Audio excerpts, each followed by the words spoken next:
What is good mga champion, and welcome back to another video.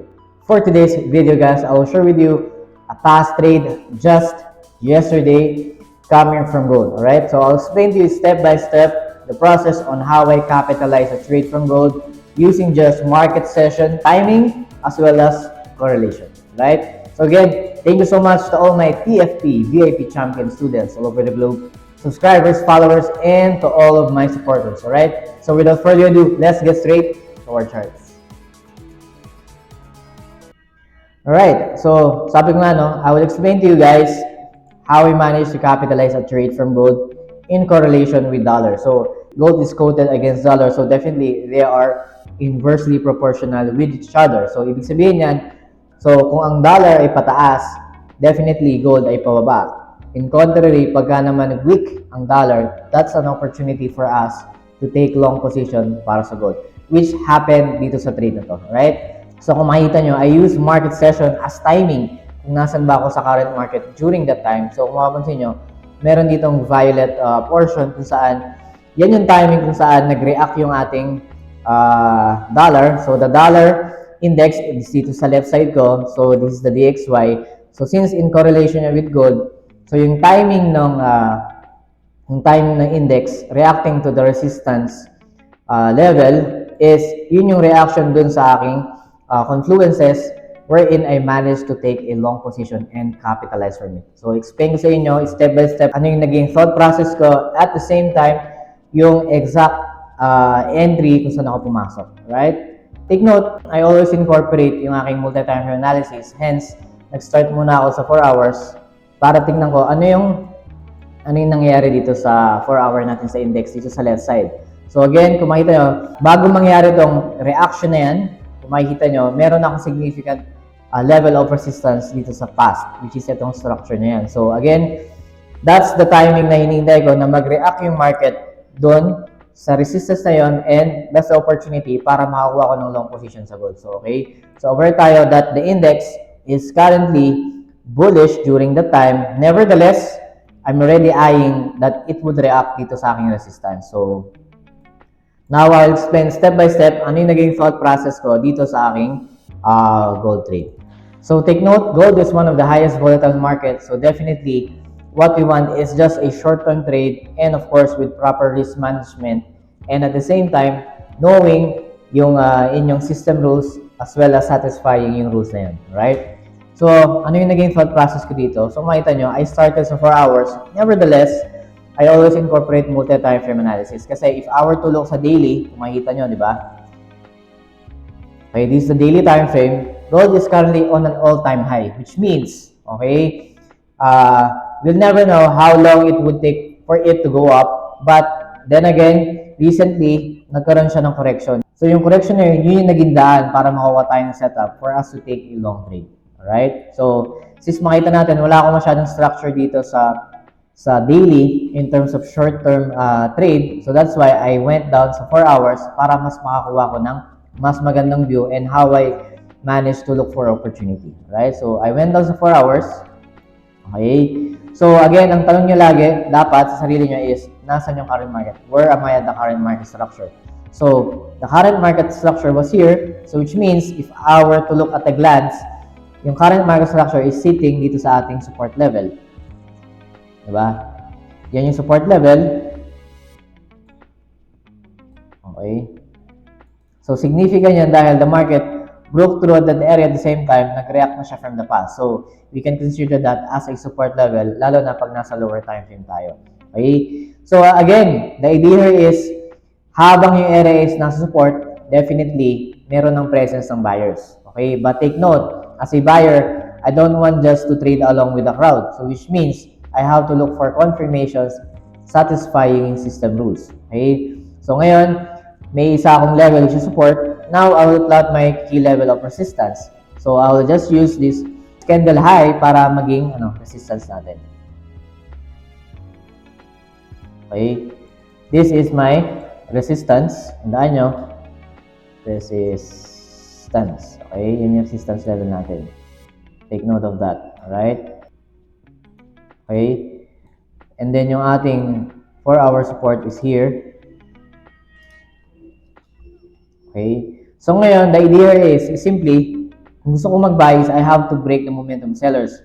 Provided na ito ay bearish candle. Nevertheless, kung makita nyo, may mahabang mix sa ilalim, which means meron ng presence ng, ng buyers. So I have to break through of this bearish candle to solidify yung aking logic para ako ay mag-take ng long position. Okay?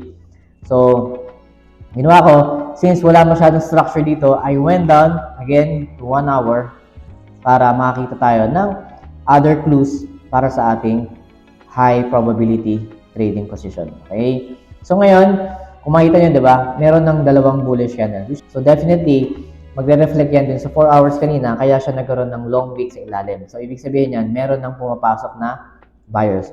But at this point, I don't have any confirmation yet that or logical reason para bumili. So I don't want to trade impulsively na dahil may buyers, I will just buy. So tandaan nyo, we want to satisfy our rules.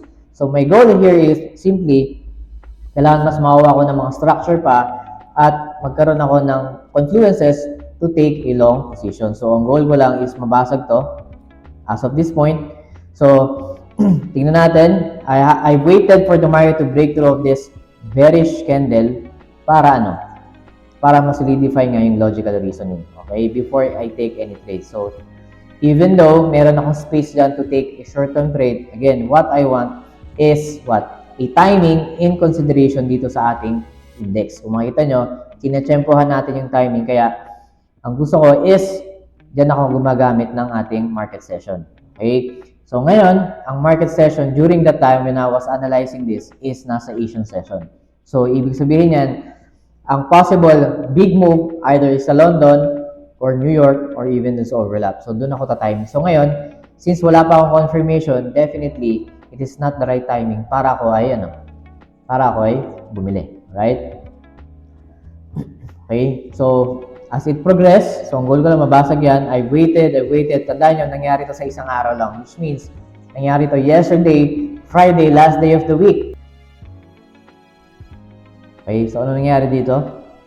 So as you can see, may presence ng buyers, may momentum na, okay, but we still don't have confirmation. Okay, ngayon, kung makita nyo, nagkaroon ng London, okay, London Open, nagkaroon ng break of structure dito sa resistance ko dun sa 4 hours o yung previous candle high sa 4 hours. So ibig sabihin yan, meron na akong break. So that satisfies yung unang rule, okay, na I have broken through the structure ng bearish candle, hence that provides me the idea to take a long position. But in order to solidify ang execution, that's the time I went down sa mas mababang time frame to look for, di ba, sabi nga natin, a better structure para makapagdagdag tayo ng confluences such as trend lines and break of counter trend lines if ever. Okay?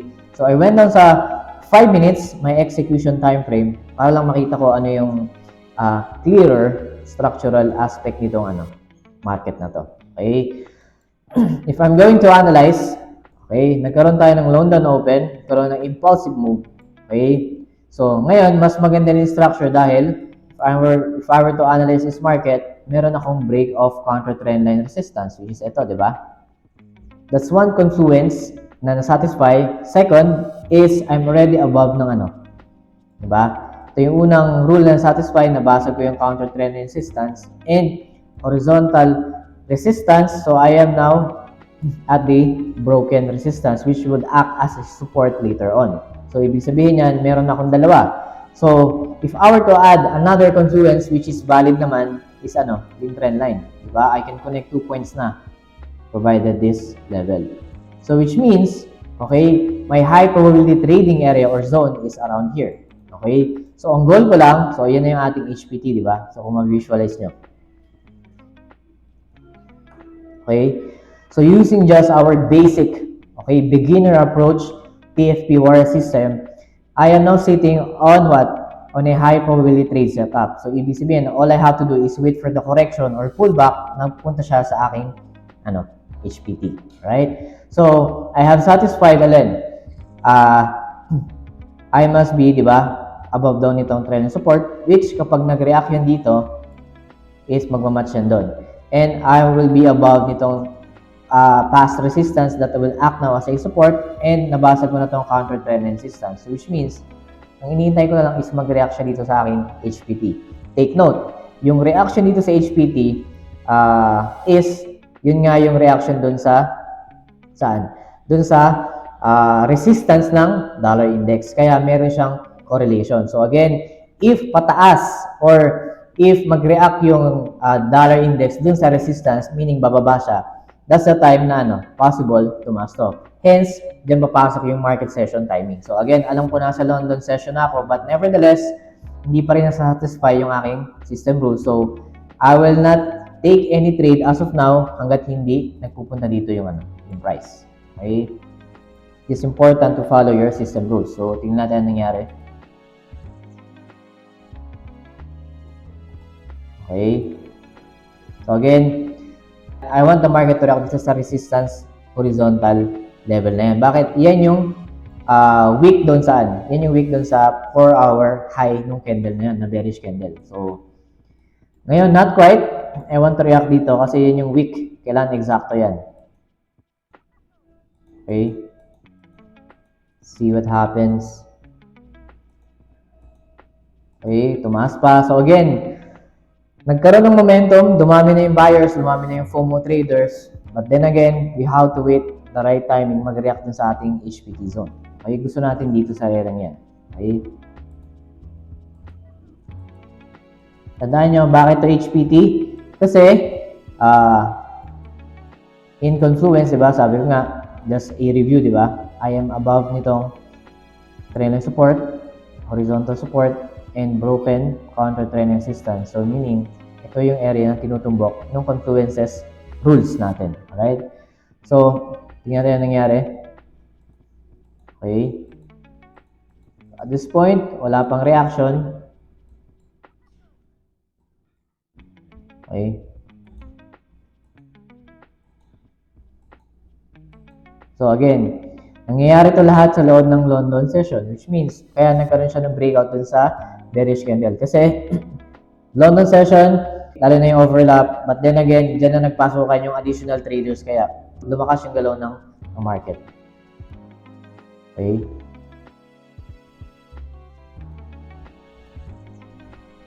So, makita nyo, nagkaroon ng double top. Okay? Ibig sabihin, more or less, nagkakaroon na ng weakness. Okay? Kasi bakit? Hindi siya nagkaroon ng higher high. So, tingnan natin what happens next. Yun. Okay?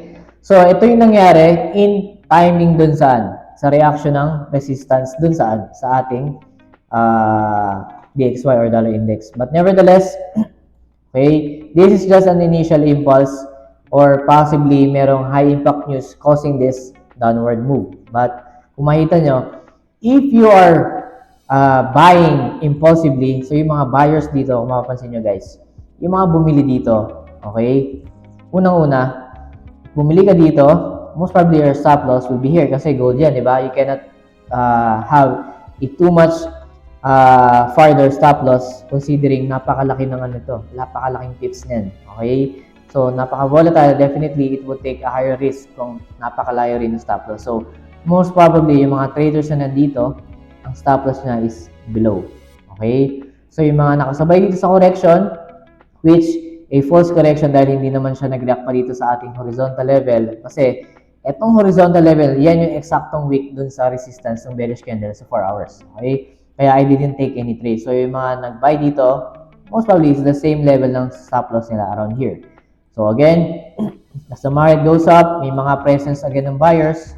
Nagsabayan sila dahil, again, tumataas yung price, dumadami yung buyers, na-attract yung ibang traders. So, at this point, maraming sumabay, stop loss nila, more probably is nasaan?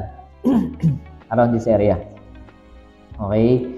So, ang problema dyan is, again, we don't want to chase for the price kapag tumataas. Tandaan nyo guys, wag nyo hahabulin yung price. As a buyer, we have to be buying at a discount. Okay? Kaya, mas maganda mag-buy tayo saan? Sa pullback. Okay? Sa tamang pullback. Okay? So, kung mapapansin nyo, yung move na to, strong impulsive move na yan, stop out majority ng mga naglagay ng stop loss here, dahil kung makita nyo weak, lagpas doon. So, ibig sabihin, majority ng traders na bumili dito at naglagay ng mga stop losses got stop out from this move. Okay? Swerte yung mga nakasabay na nag-hedge, okay, dahil nag-aabang ng news. Okay, nothing wrong with that, but then again, ang point ko dito is, you must know your area of opportunity at eksaktong execution. Okay? So, ano nangyari? Saan ako pumasok? So, again, di ba, nagkaroon dito ng reaction. Ibig sabihin, yung HPT ko kanina, I have to update kasi, kung mapasin nyo, meron ng reaction. Nevertheless, nakabawi naman yung buyers. Merong bawi kasi nagkaroon ng long week. Ibig sabihin, nagkaroon pa rin siya ng recovery dahil dito sa mahabang week. Kaya ang ginawa ko, I updated tong trend line. Trend line support. Okay? So again, I'm still above. So meaning, mas maganda na kasi nasa above na ako ng trend line support, horizontal support. So I will update this around this area, di ba? Itong HPT zone natin. So kung mapansin nyo, itong impulsive move na yun pababa is caused by the high impact news, most probably. Okay? Plus, even though meron tayong move down, okay? Meron tayong move down from this market, is naka-recover yung buyers, hence humaba yung week. So definitely, nag-react na siya dito sa hinihintay kong reaction saan? Sa horizontal support na yan, that acted as my previous resistance dun nga sa ating 4-hour bearish candle. So again, all I have to do is look for buying pressure candle for me to take the execution as a trade. Alright? So, ano nangyari dito? Okay. So, wala pang buying pressure candles for me to decide. So, again, nag-open na New York, overlap with London, but then again, wala pa akong clue or wala pang confirmation buying pressure candle for me to take a trade. But I do know, nasa HPT zone na ako. Alright? Okay. So, makita nyo, yung strong impulsive move na to, ayan, that is actually the violet area na minarkahan ko dun sa ating index. Which means, that reaction impulsive move pataas sa New York session is actually yung time na nag-react yung market dun sa index, dun sa resistance. So, in correlation, nung nag-react dun sa resistance yung index at bumaba, is the same timing na tumaas yung price dito sa dollar. Hence, timing-wise, I am on a high probability buy setup. Okay? Ang inintay ko na lang is execution papunta dun sa buying pressure candle. So, okay? So, naghanap lang ako ng buying pressure candle and use market execution. Okay? So, kung mapapansin nyo, the reason nag-solidify pa yung analysis ko is bakit nabasag ng market yung bearish impulsive move na to caused by the high impact news during that time. And plus, I am on the overlap ng London at New York. So, timing-wise, napakagandang setup to as a buy. Considering, okay, sabi ko nga, I am on an HPT area or zone. Okay, as a buy. So, naghintay lang ako ng buying pressure candles and nag-execute ako using market execution. Right? As simple as it is, since short-term trade lang naman to. Right? Okay. So, nakita ko tong pin bar na yan. Right afterwards, doon ako naglagay ng market execution setup or trade. Alright? Dito ako, after none. Diba? And stop loss ko around this level. Okay? So, since gold is on an all-time high, so ibig sabihin yan, wala akong logical reason pagdating sa target in terms of structure. Kaya, I just use 1:3 risk-reward ratio para sa aking target or TP. Okay? 1:3. Yeah, around this area, I think 1:3. Okay? And I just let the market run. Alright? So again, since all-time high yan, wala tayong alam kung saan yan. So, less greed, 1:3 risk-reward ratio lang yung ginamit ko.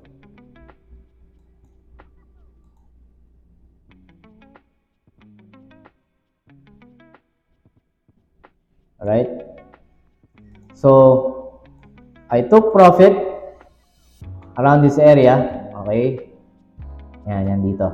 So, providing me, okay, enough gains based dito sa setup, okay? Less greed, nevertheless, tandaan nyo, gold is high volatile. So, definitely, malaki rin yung rewards. Alright? So, this is just to show you na you don't have to make things complicated pagdating saan? Sa trade setup.